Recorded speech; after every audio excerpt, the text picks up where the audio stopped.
This is Matt with Heritage. So we're going to engage AutoTrac with turn automation. So you heard that extra little chirp there. That means that turn automation is active and working. You see the blue light there. You see up above here, this is our turn. We're going to be turning to the left.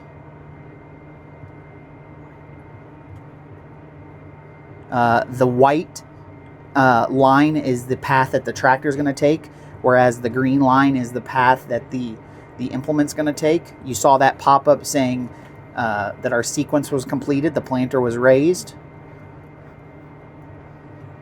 So we're executing the turn.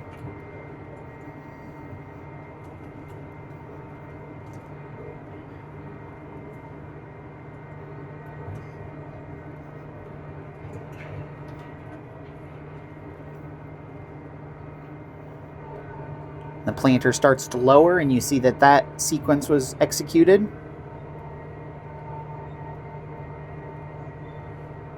One other thing I'll point out, this arrow up here helps you set which direction you want to turn. You can also use it to skip a pass if you were doing, say, tillage. You can go right, left, or you can skip passes.